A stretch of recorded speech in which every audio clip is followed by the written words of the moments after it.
Moment of appreciation. All right, do it. Before we all spend the next 4 hours talking about what you're all going to do if Kyle Shanahan chokes this one away and we're going to need accountability and we're going to march and before we do all that. I'm going to hold his feet to the fire. Well, before we get mad about something that hasn't happened yet and isn't supposed to happen either, before we do that, I was thinking about this. And if this is too milk and cookie for you, sorry. Sometimes my brain goes there. So, how freaking great is this? We get to do this again. We get to do it again. So, snapshot, 15 years. You're a fan of Bay Area sports. 15 years. Your tote board now has 7 championships. That's it. 8 non-championships. Correct? Actually, no, because it'd be times 3. Anyway. No, you're right. 7 championships. If the 49ers win tomorrow, that will mean no worse than 5 other trips to the championship round that you didn't win, because this would be Super Bowl number 3, appearance-wise, right, in that window. There's also the 2 Warrior championship rounds that did not end in a championship. Then save the near misses to the championship round, the 2 other NFC championship games that the 49ers didn't win, or even years like the Warriors conference semifinals, game 6 last year. Sure. Giants 107 or 107 wins, or 2016 Cubs series. 15 years. Jim Harbaugh's back in the NFL, so maybe we should borrow one of his questions for a second. Who's got it better than us? Nobody, Mark. Nobody. So before we scream and yell, Brock, and the system, and Kyle, and his booty, and all the things that it's lemony. Okay, that we're going to do. I'm not saying they shouldn't win tomorrow. They should. I think they will. I really do. I woke up feeling even better about it, more confident. Who knows? Maybe it was what I ate. We'll see if that changes between now and Sunday. And by the way, it doesn't matter how any of us feel the game is going to go. But moment of appreciation. And yes, it does have something to do with where I come from with regard to some opinions about this particular regime with the 49ers. We get to go do this again for the 4th time in 5 years. Right. The team that's coming here on Sunday, they think, and for many of their fans, this is the first time they've ever seen anything like this in their entire lives, and they have kids. They've got kids in high school. And this is the first time they've seen anything like this in their entire lives. And we call it January. Moment of appreciation. No, I'm glad you did that, because FP and I had this conversation on, must have been Wednesday, and I ran down 10, 12, and 14, 15, 17, 18, and 22. Those are the years in the past 15 that we here in the Bay Area have had a parade. Giants 10, 12, and 14.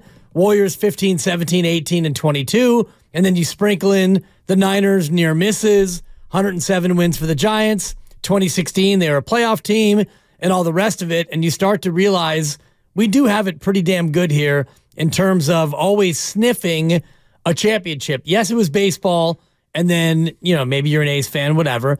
Now it's football, and they haven't gotten there, but they've been close, and not a lot of teams historically have done what they've done. And I'm looking back, actually, Mark, at NFC championships by year, and I am yet to find a team. I see Dallas, they went to 4 straight, and they won 3 of them, 2 over the Niners, 1 over the Packers in 92 through 95. Right. But since then, no team has been to 4 and 5. Green Bay went to 3 out of 5. Dallas had a little bit of a run. Yeah, the Eagles went to 4 straight. Loss, win in the championship game. So it is pretty rare in terms of what the Niners have done. And then you add in the Warriors, who are always a laughingstock. and they brought you 4 titles. And I also think about Philadelphia because, and I've used this many times because I root against Philadelphia as a city, as a fan base, more than any other fan base in America. And they have 4 titles across the big 3 since 1980. That's 44 years. They've got 4. We've got 7 in the last 15. Speaking of something that you'll appreciate. 95.7 The Game breaking news.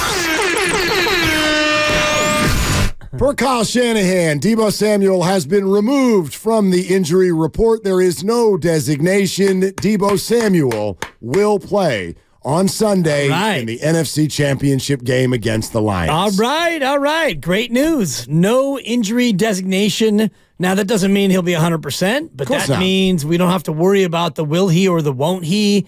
And, man, hopefully that shoulder is solid enough to where he can play all 4 quarters. Yeah, but good news. I mean, for them to remove that designation on a Friday, obviously they're feeling very confident about it. I love that also removes this gamesmanship idea, which the 49ers could have done. They could have done this. They could have known right now, like, he's playing, but there's no, like, what would stop them from being like, he's questionable? Yeah, his shoulder still hurts. That's one of those where you can kind of mess around with the league if you want. There's not a darn thing anyone could do about it. He could go out there and play and be like, yeah, he was able to get through, but that shoulder was causing him some pain. But instead, the 49ers are like, no, just no. Straightforward.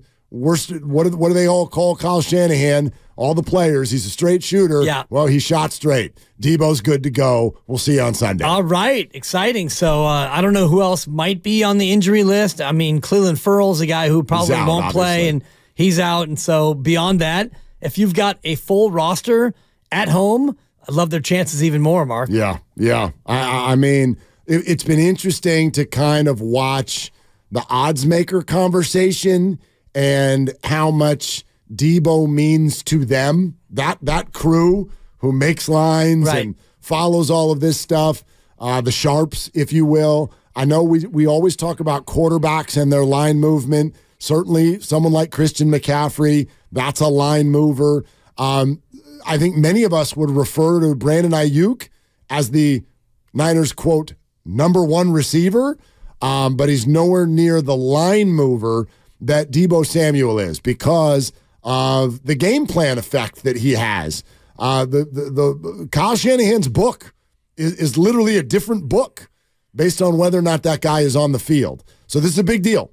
Yeah, and did you see the line move either way in like ahead of the news or since the news? I think it's been sitting around 7 the whole time, right? I do think there's been a little fluctuation of 7 to 7.5. Okay, not down to 6.5. No. Yeah. But it is currently where I look at it. It's at 7, but 7 minus 122. Oh, geez. For those of you who speak gambling, that means it could be 7.5 any second from now. Right. Yeah. It probably won't go to 7 minus 130. If you get to minus 125, usually that triggers a half a point move, and then that minus number, the juice, would go down to minus 110, your standard juice. Yeah. And when it moves, you move.